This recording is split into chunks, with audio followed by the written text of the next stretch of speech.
Eu sou Leandro dos Santos, moro aqui na comunidade quilombola de Cocalinho, município de Parnarama, Maranhão. Nasci e me criei aqui.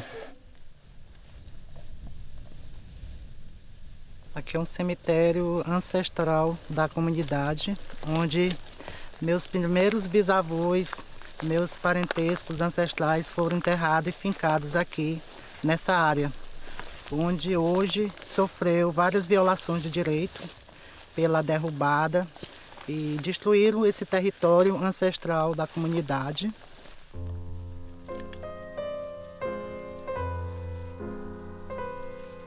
Aquilo ali foi uma coisa ali, porque nossas raízes estão plantadas ali.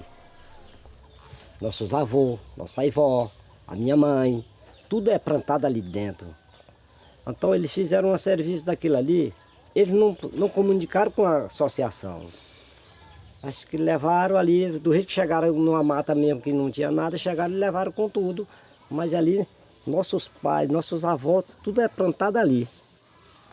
Os avós e minha mãe é plantada ali.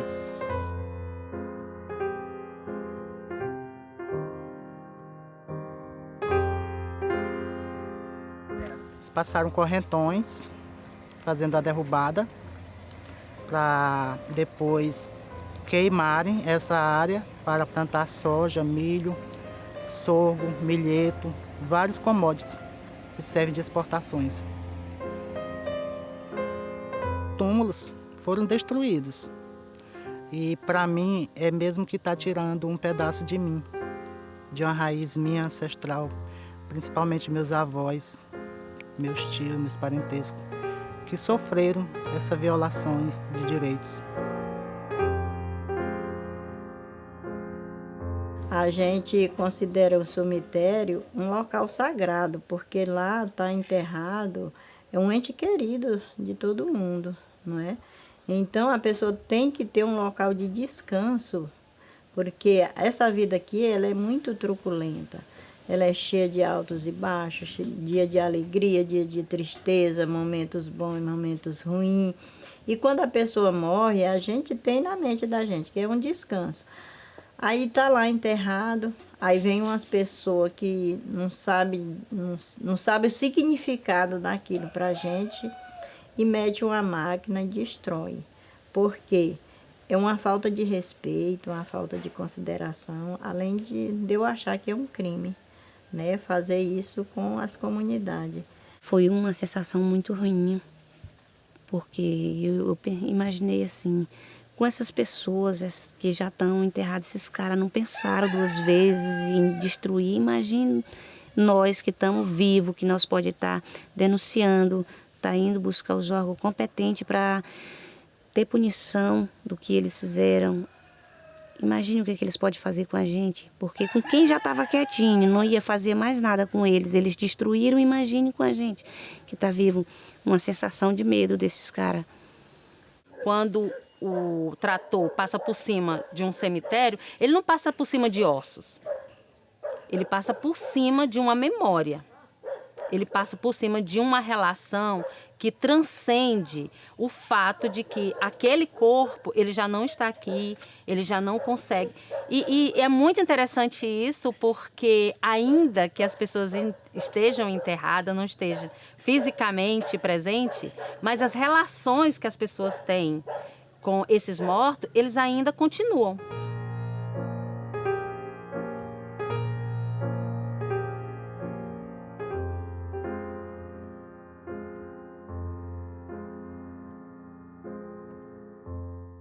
Lá em 82, essa área aqui era uma área de grilagem, onde várias famílias foram expulsas nessa região e começaram a construção desse cemitério, vinham fazer enterros. E com essa grilagem, esse grande conflito aqui nessa região, em 82, várias famílias foram expulsas e foram obrigadas a sair dessa região, foram para outros estados. O próprio território quilombola de Cocalinho chegou a abrigar muitas famílias dessa região. Aqui tudo era fazenda na época, eram lideradas por pernambucanos naquela época. é uma região de subsustento da própria comunidade. Naquela época aqui, as mulheres do território vinham quebrar o coco babaçu aqui, tiravam o buriti, pegavam o buriti, o açaí, a juçara, muita laranja também naquela época. E era complicado naquela época também, naquele passado, entendeu? Na época, esses pernambucanos vinham de lá, de Crimeia e Normasa, quebrando tudo. E meu pai, os irmãos dele e meu avô, fizemos uma barreira bem naquele brejinho, onde atravessa ali, pro outro lado. Aí nós fizemos uma barreira ali, para baixo só era povoado, esses povos foram tudo embora, desapareceram esse pessoal todo. E nós recolhemos ali, nós era abaixo de umas 20 a 30 pessoas, recolhemos ali, foi que barremos o trator. Aí foi que nós fizemos aquele trans, onde tem aquela rua que sobe. Aí nós costemos um trans ali, aí o cara acompanhou nós. Ainda bem que o cara que trabalha é inteligente, né? Acompanhou nós cortando de foice e ele atrás. E ficou esse pessoal recuado para cá, que não tinha para onde ir. Então os para lá foram embora, uns 4 povoados, todo mundo foi embora. Que hoje só é fazenda. Eu ouvia meus avós dizer que naquela época, quando a família Cândido chegou lá no território, era Dr. João naquela época e a família sofreu todo um processo de pagamento de fórum para eles naquela época. Eram submetidos tipo ao trabalho escravo. Trabalhavam para ele em troca de alimentação também e também em troca de ter um próprio cemitério aqui.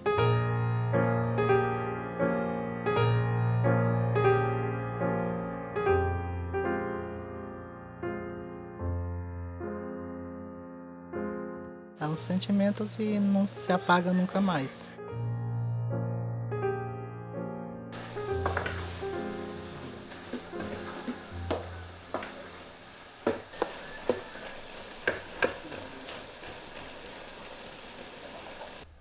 Eu sou Marli Borges, moro na comunidade Quilombola Guerreiro, desde que eu me entendo por gente, porque aqui viveu meus avós, meus bisavós, meus pais, né? E a gente está dando continuidade, né, à nossa geração, né, que é dos nossos antepassados. E aqui a gente vive da nossa produção, do nosso modo de trabalhar.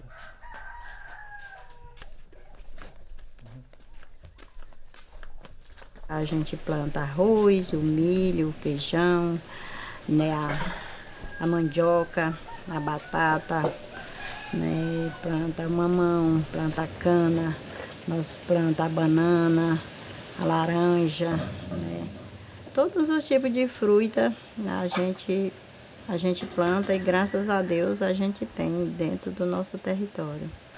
Né? A gente cultiva a nossa horta para que a gente não precise comprar o tomate lá na rua, o pimentão, o cheiro verde. Isso tudo a gente planta e cultiva no nosso território.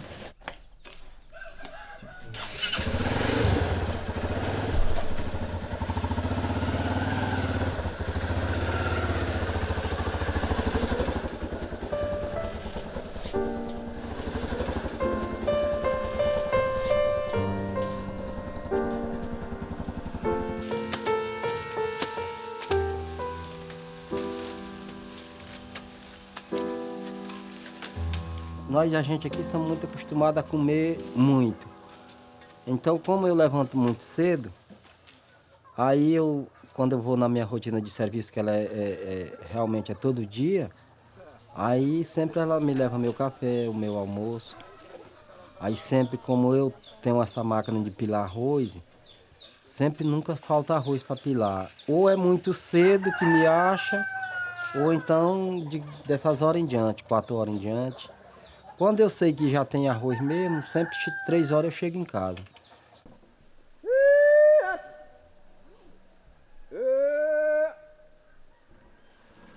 Mas sempre o meu horário de eu chegar em casa é 4 horas. Aí eu tenho aquela rotina de ir no gado, olhar o gado, dar de comer a porco. E às vezes, quando eu vou terminar o meu dia, às vezes é 7, 8 horas da noite que eu vou tomar meu banho para me aquietar, porque eu serviço eu não posso deixar de não fazer, né? Que ele sempre espera por mim. Para nós é um dia normal, levantar cedo, aguar as plantas, os canteiros, fazer o café e ir para a roça. Aí meio-dia, quando tá só eu e meu esposo, meio-dia a gente vem os dois para casa, aí prepara o almoço, almoça, demora um pouquinho e torna a descer para a roça. Aí vem 4 horas da tarde, aí quando chega vai botar comida para porco, vai botar água para o gado, vai pilar arroz, né, dos outros moradores que traz para a usina para pilar.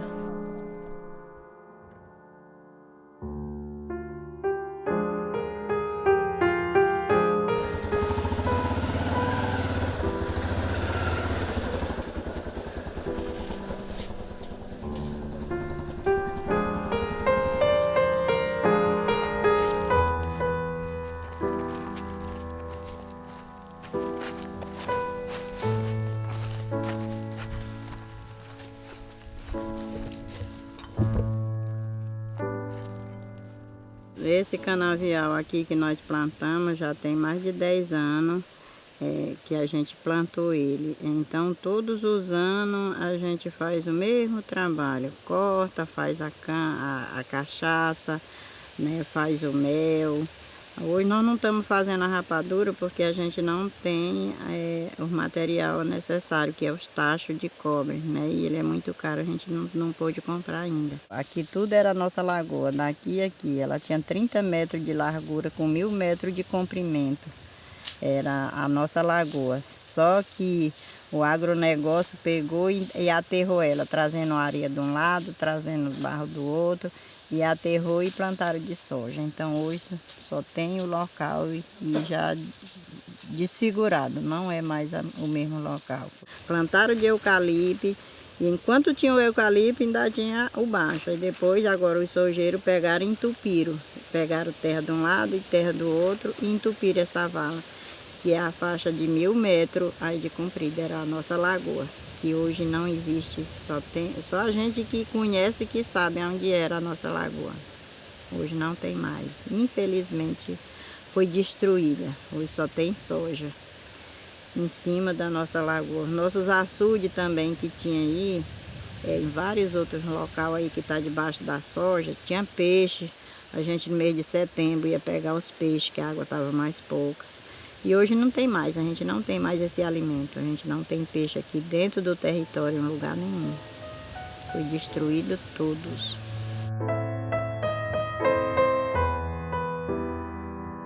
O Guerreiro, ele existiu aqui muito antes de existir a cidade de Parnarama, né?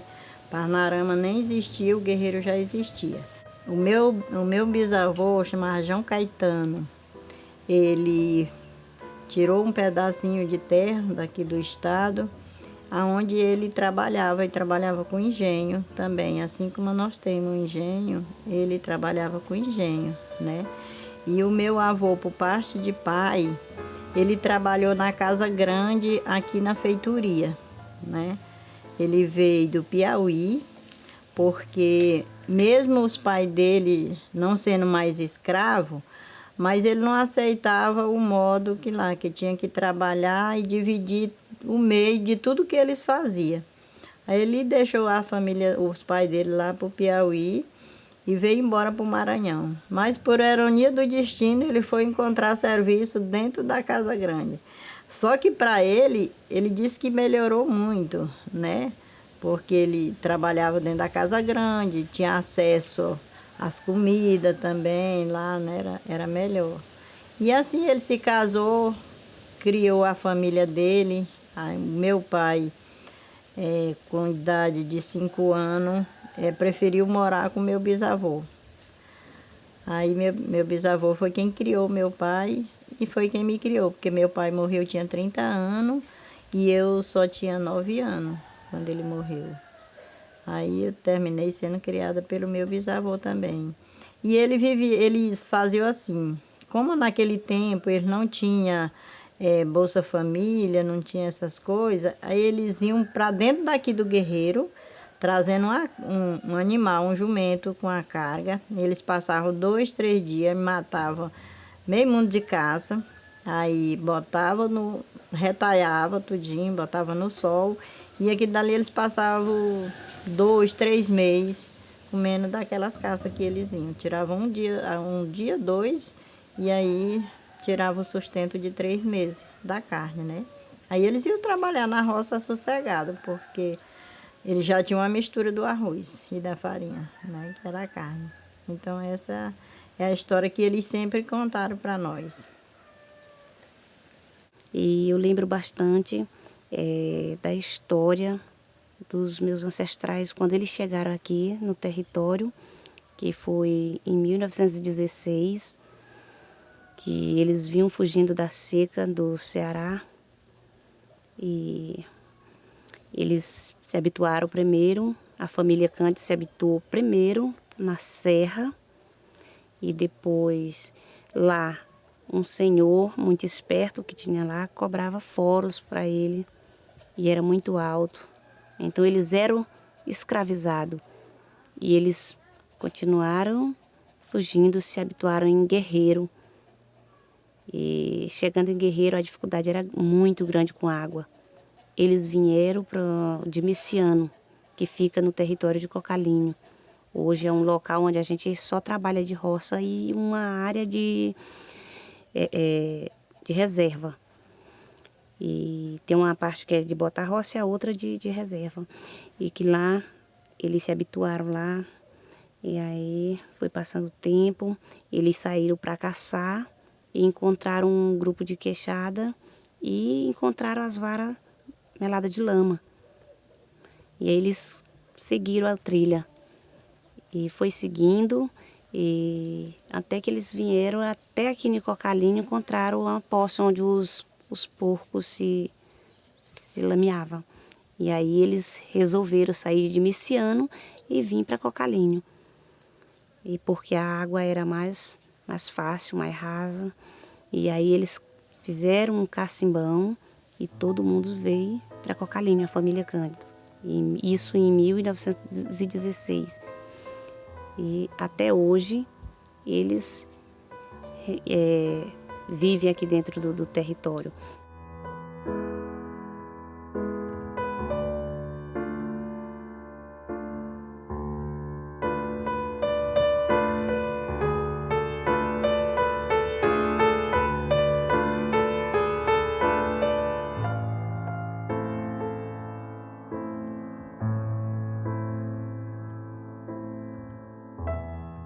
Eu cheguei aqui, meu pai já estava.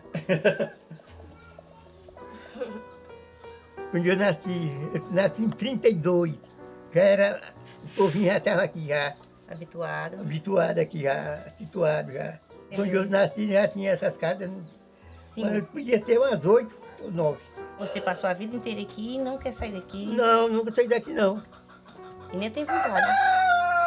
E nem tem vontade? Nem tenho vontade. Eu estou com medo de agora em diante, viu? Porque está existindo um bichinho que mora dentro do chão. Os que moram fora não estão achando mais sossego, nem para quando uma sombra para um passarinho. Nem um passarinho, nem um labigo acha uma sombra mais para ficar, para passar o sol. Está estampado. Daqui do Itapicuru, do Itapicuru, Parnaíba. Está tudo descampinado.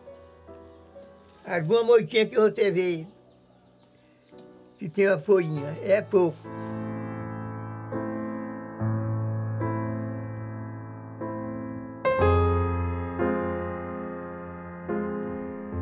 Agora com esse negócio de veneno, às vezes o avião começa a zoar de madrugada jogando veneno.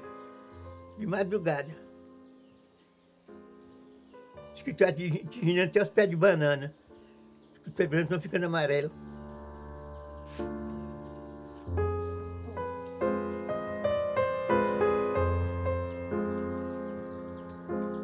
A pessoa morre e não sabe como é que morre. Diz, fulano morreu.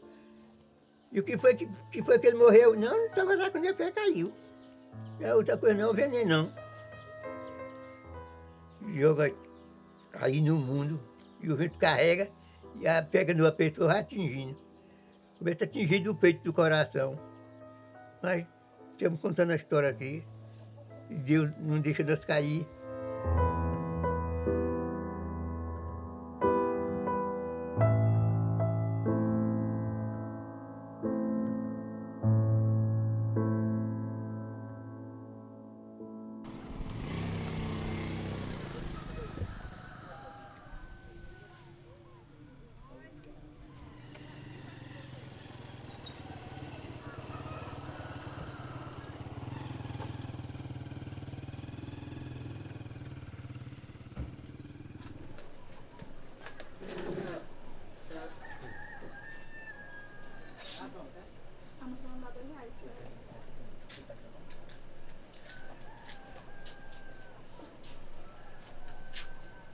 Bom dia. Bom dia. Oi!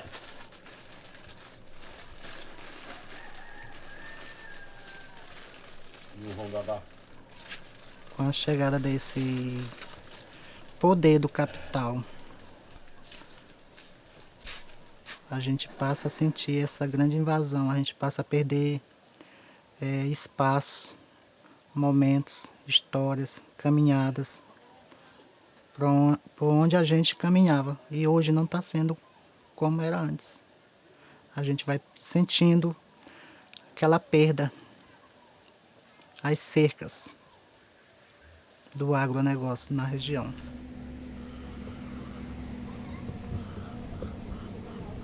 Essa comunidade ela sobrevive de uma produção comum mesmo, do plantar e do colher, porque antigamente eles produziam muito, tanto para se alimentar como para fornecer para fora. E hoje não está sendo como era antes. A gente vai sentindo essa perda, entendeu? Essa diminuição alimentar dentro do território. A ameaça é o impacto que a gente sofre, entendeu? A contaminação no solo, a contaminação na água, a contaminação no cerrado em si. Porque até os frutos do nosso cerrado não existe mais como era antes.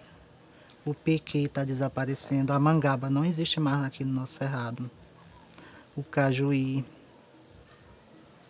As palmeiras do coco babaçu também estão muito morrendo.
Preparada para ser sabatinada? Preparadíssima. Bora lá, meu povo, bora entrar. Seja bem-vindo. Obrigado. Como que tá a sua saúde? Não tá grande coisa, não. Acho que hoje a maioria, o que eu vou falar, acho que quase todas as mulheres daqui do território vai falar.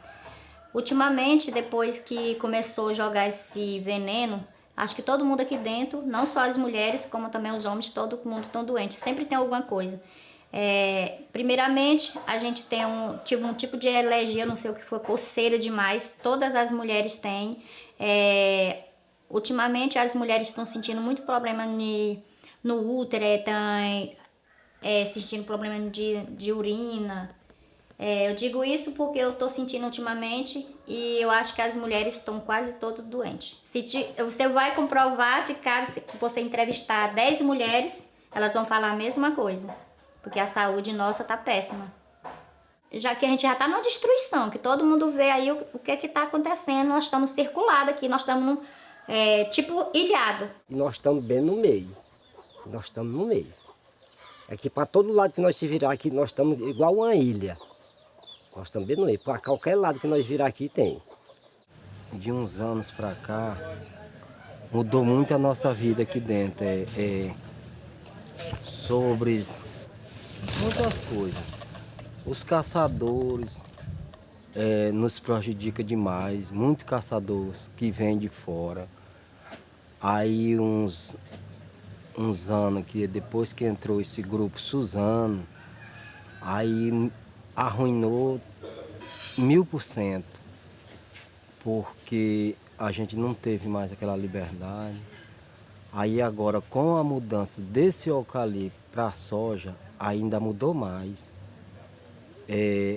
Grandes precisa querendo tomar o nosso território, que é o maior derrota que nós temos se Deus o livre, um dia nós perdêssemos nosso território. A nossa saúde não vem bem na comunidade não, né? Porque há uns tempos atrás aí a gente estava numa pandemia de coceira, né?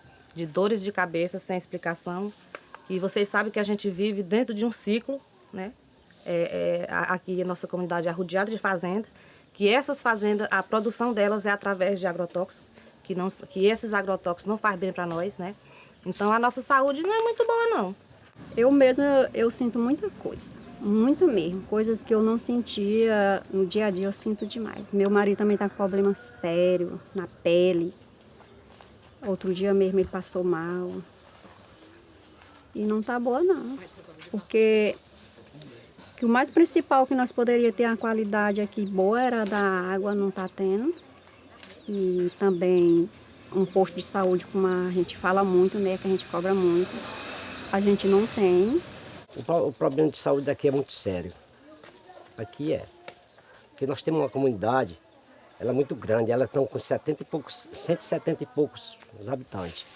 Então, quando é para nós ir procurar uma saúde aqui para cá, é obrigado nós estar correndo para outro povoado diferente. Uma coisa que podia ser implantada aqui dentro, nós não temos.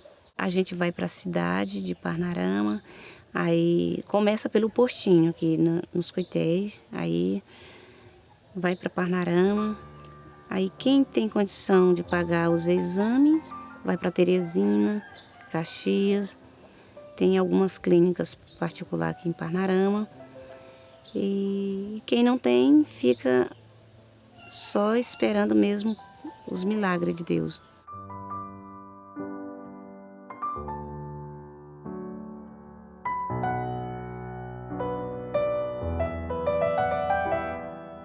Muitos desses problemas são muito graves, potencialmente irreversíveis e especialmente quando as exposições acontecem em períodos críticos para o desenvolvimento, né? Como o período, por exemplo, de maturação neurocomportamental, o período gestacional, os primeiros anos da infância. Então essas repercussões acontecendo em momentos críticos como esse podem perdurar ao longo da vida de todas essas pessoas, né?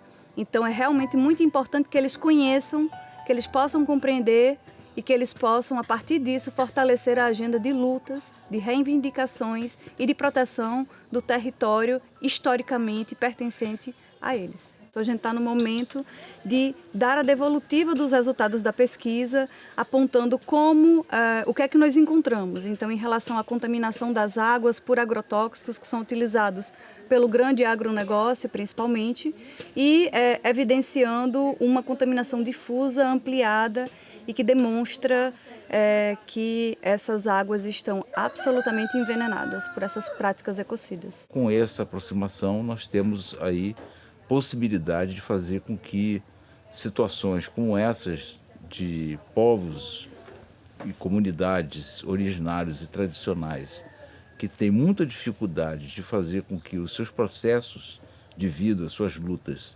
sejam revelados, eles possam acontecer de maneira mais evidente. O trabalho tem feito nós usarmos um conceito ampliado de ecocídio. Quando a gente fala ecocídio, a gente está falando de genocídio também, está falando de epistemicídio e está falando, obviamente, de ecocídio também. E nós temos muitas evidências nesse trabalho realizado desde o processo do tribunal, que envolve a questão do direito à terra, a questão da destruição da biodiversidade e, consequentemente, da insegurança alimentar e, muito fortemente, a questão da contaminação da água.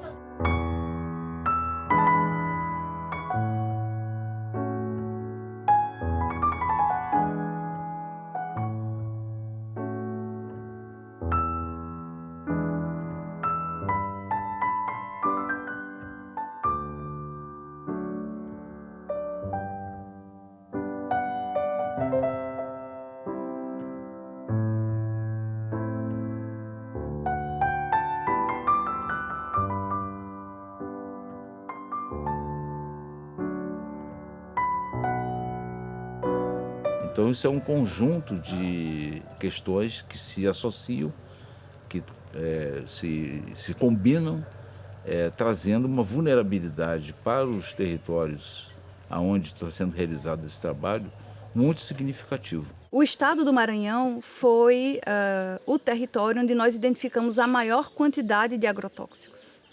Então aqui nós identificamos em uma única amostra de água 9 agrotóxicos diferentes. Muitos deles associados a efeitos graves e potencialmente irreversíveis, como câncer, a desregulação hormonal e também com severas repercussões para o ambiente. Então a gente identificou agrotóxicos aqui que causam a mortandade de abelhas, que são fundamentais para a manutenção de ecossistemas como o Cerrado brasileiro.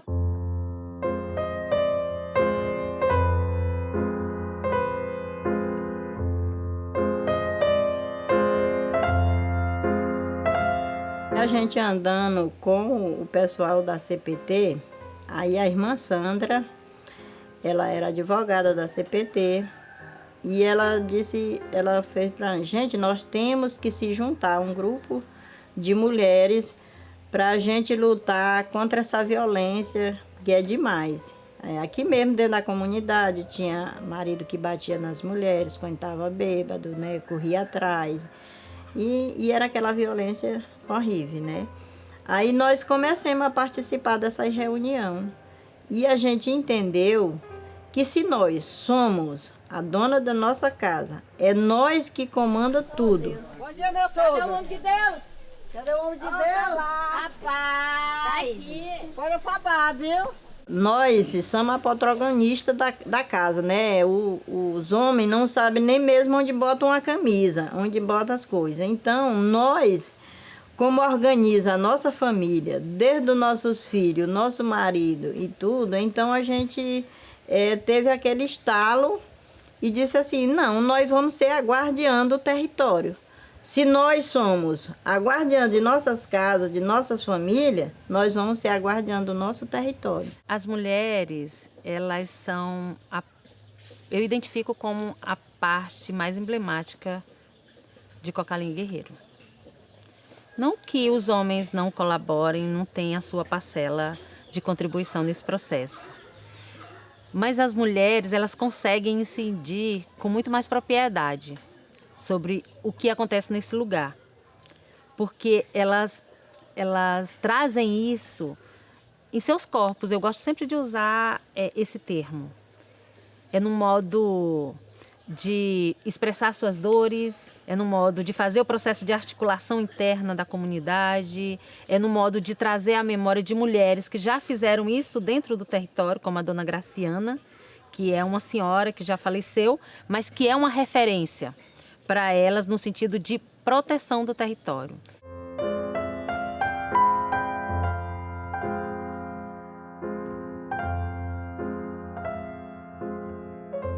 A senhora Maria José, conhecida como Graciana, enfrentou os pernambucanos, foi lá, bateu de frente com eles, que daquele momento eles não passavam até daquele ponto lá que eles estavam com o trator para dentro do território. De lá para trás, e aí eles fizeram isso, eles atenderam. E naquela época, para uma mulher, isso era muito, muito difícil no meado de 80, do ano de 80. E ela enfrentou esses caras E hoje eu faço luta me referindo a ela, porque se hoje a gente está nesse território, a gente agradece muito essa mulher ser forte, aquela mulher que teve iniciativa e não teve medo de enfrentar, porque desde sempre a gente sabe que esse pessoal rico, eles são capazes de tudo, né? Eles não pensam duas vezes para mandar matar a gente. E ela, nesse momento, ela não pensou. O amor dela pelo território era maior do que tudo. Ela estava botando a vida dela ali em risco, mas assim mesmo ela continuou a luta e continuou. Quando ela morreu, a gente continuou de cabeça erguida. E o maior sonho de Graciana e de Marculino Cândido era ver o território titulado. Então, a gente até hoje está nessa luta, né? Inclusive, a gente está com um processo no INCRA para a gente conseguir esse título para a comunidade.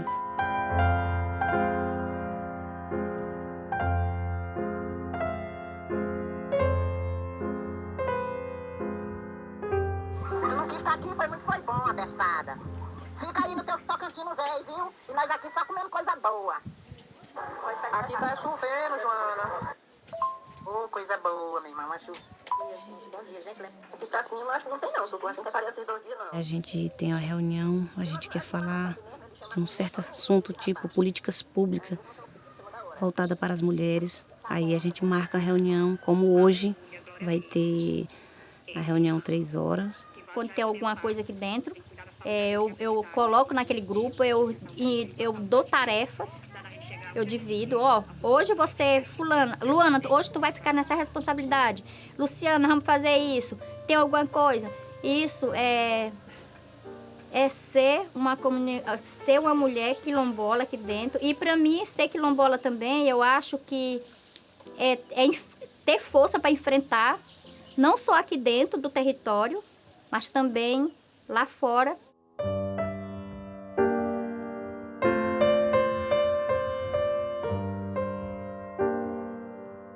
A gente tem que buscar muito. Eu brigo bastante aqui dentro, porque a gente tem que ter uma saúde melhor aqui dentro. E quando a gente vai na Secretaria de Saúde, marca um exame. Por exemplo, tem várias mulheres que sentem vários problemas de saúde. Tem mulheres que precisam fazer um exame. Tem uma campanha que eles levam lá para os coités. A gente vai, as mulheres vão lá, faz o exame, mas quando é que recebe? Se fez agora no mês de junho, vai receber no mês de novembro? Se a mulher tiver com a doença já meio avançada, como é que não fica o caso dela? Isso é uma coisa que a gente busca bastante. Ela me dá semente boa, nutrir meu corpo, se faz bênção, sou planta de semente boa. E a gente pensou assim, porque onde eu tô, meu marido tá. Onde eu tô, meus filhos tá. Então, se nós mulheres se juntas, nós conseguimos juntar os outros todos, né? E assim é que a gente faz a luta.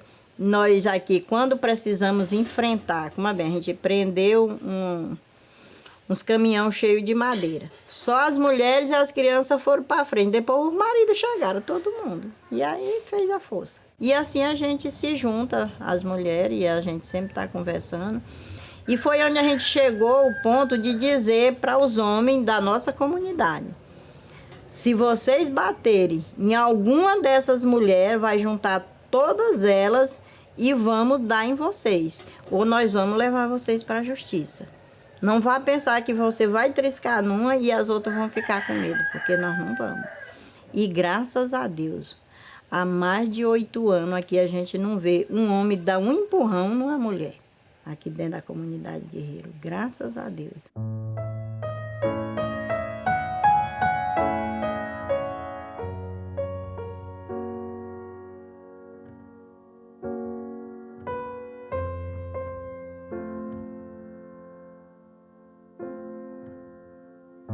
Eu agradeço muito a Deus ter encontrado essa mulher guerreira, que nós convive há esses anos, muito feliz, muito tranquilo na nossa vida. Construímos a nossa família, muito bom. E nós só temos a agradecer até hoje a Deus, a nossa saúde, que a gente tem um pouco de luta, que a gente não tem nada sem luta, né? Mas é uma vida tranquila, a nossa vida aqui, graças a Deus, é uma vida muito tranquila. Esperar em Deus que ele não morra primeiro de que eu, porque se morrer eu não aguento. A minha vida é ele. Eita, e é isso aí. É botar os dois no caixão, mas um e deve caçar uma vaga pro outro, né? Ah, é jeito.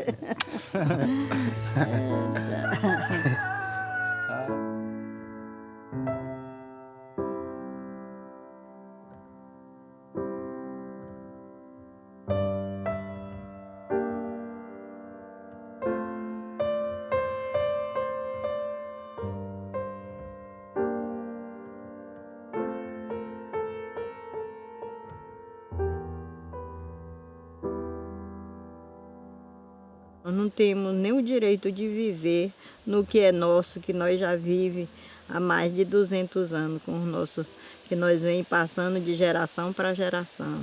Isso aqui tudo era dos nossos antepassados, que eles zelaram e cuidaram com muita atenção. E hoje nós tentando preservar, mas mesmo assim vem o agronegócio e acaba com tudo. Então a gente não vai sair. Aí graças a Deus, a gente encontrou a CPT, foi daí para cá, que a CPT deu um advogado para nos acompanhar. E aí a gente foi tendo o conhecimento que era o nosso direito, o que a gente tinha, né, que fazer para eles nos ajudar, porque eles só ajudam se a gente disser, olha, nós queremos isso desse jeito, assim, assim, porque é o nosso jeito, é a nossa forma. Eles estão prontos para ajudar, mas eles não dizem para nós o que nós temos que fazer, né? E é muito bom, porque eles não querem mudar nada da gente. Eles querem que a gente continue do jeito que a gente é.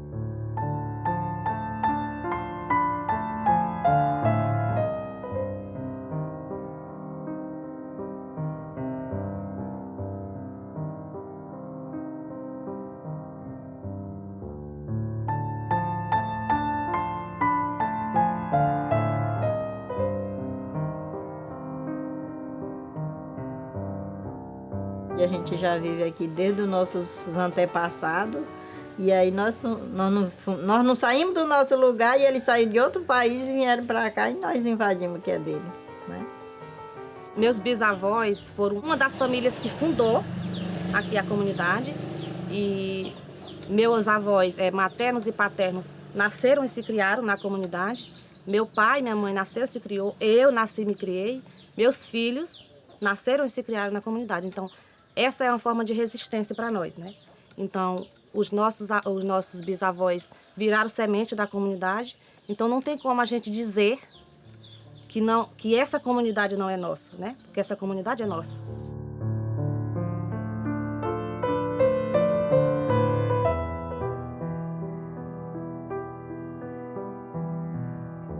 A pessoa mais velha do lugar é um indício muito forte que essa terra é dele. As mangueiras que tem nesse lugar é outro indício assim que já dá uma característica forte que esse lugar é do povo que moram aqui, né? Então assim, há uma série de características dessas comunidades que garante o pertencimento e a identidade deles como pessoas donas desse lugar, que vivem esse lugar, que sentem esse lugar. As pessoas parece que não sentem mais amor próprio e só pensam no dinheiro, e eles acreditam que a melhor forma é estar no agro, tá nesse clima do agronegócio.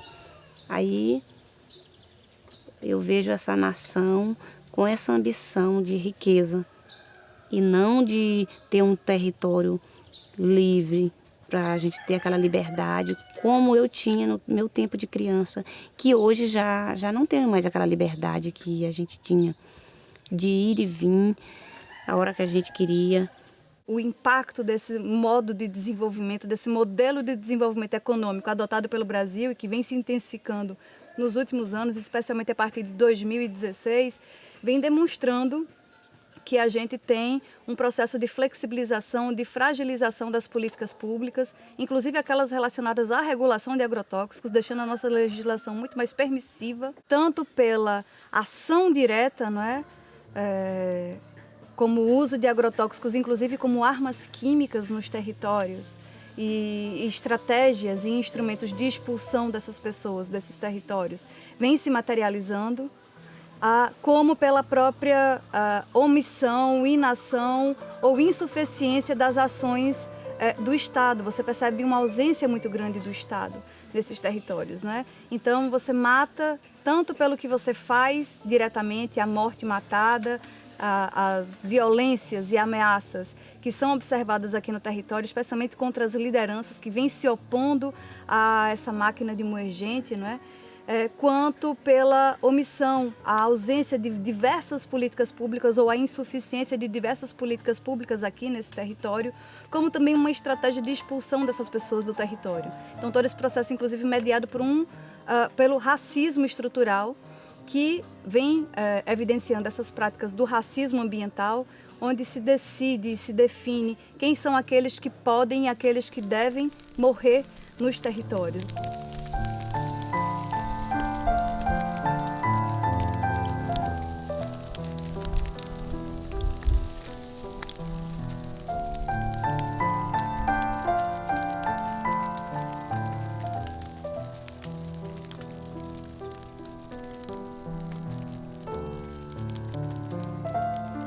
Cocalina e Guerreiro, eles não entram por acaso no Tribunal Permanente dos Povos, por exemplo, né? A Comissão Pastoral da Terra, assim como todas as outras organizações que apresentaram os casos para o TPP, eles foram muito minuciosos no sentido de apresentar esses casos para serem sistematizado, refletido, compartilhado as experiências, para que ao final do tribunal pudesse apresentar dentro do documento que essas comunidades eram comunidades que estavam gritando. Não é que outras comunidades não tenham problemas semelhantes, né? Mas é que essas duas comunidades nesse território, eles apresentaram questões muito peculiares no que diz respeito à violação de direitos, né? Direito à vida, direito a viver com dignidade, com qualidade, né? Com segurança dentro desse território. Nós estamos falando de comunidades quilombolas, comunidades que têm suas especificidades, inclusive fortalecida pela sua ancestralidade, pela sua memória, pelo aquilo que eles consideram sagrado dentro desse lugar, né? E que para o agronegócio isso não é interessante. Eles desconhecem e não apenas desconhecem, eles ignoram, né, o modo como essas pessoas vivem. Porque eles são subalternizados, são tratados como ninguém.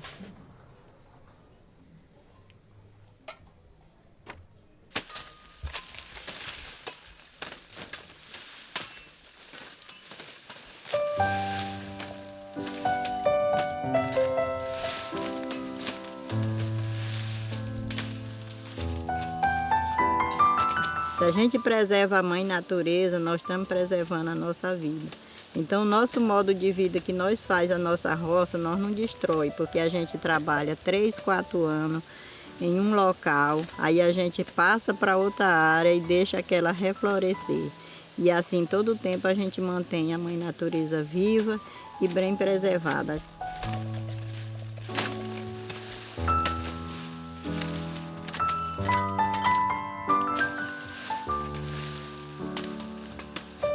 Perder ela, nós estamos perdendo só a terra, não, nós estamos perdendo a vida. Porque tem muita gente que pensa, não, é um pedaço de terra só para trabalhar, mas não é não.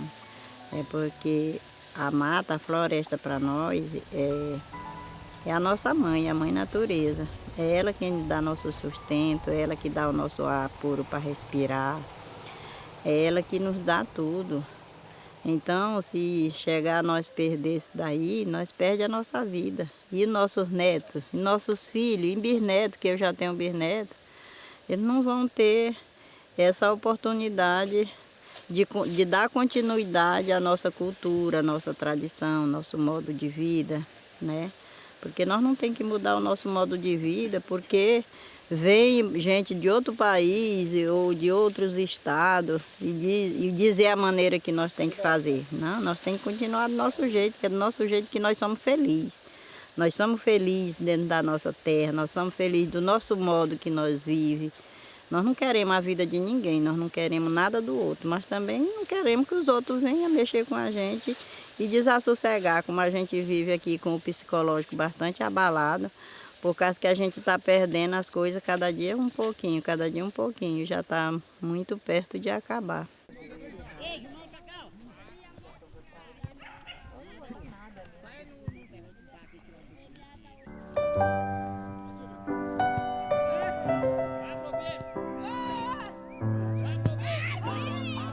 Pra gente, o que a gente deseja é um sonho de ter a titulação da terra. É um processo que está em andamento, mas não anda, tipo engavetado. Devido aos governos, entendeu? Que não estão nem aí pelo nosso povo que vive aqui dentro do nosso território. O nosso sonho é de que ela um dia seja titulada, né? Porque os nossos ancestrais viraram semente dentro da comunidade. E o nosso sonho também é que nós viramos sementes e seja plantado dentro dessa comunidade. Então, ser quilombola para mim é uma forma de resistência. Assim como os meus ancestrais foram, ficaram, resistiram, morreram e hoje viraram semente dentro da comunidade. Então, resistência para mim é a palavra.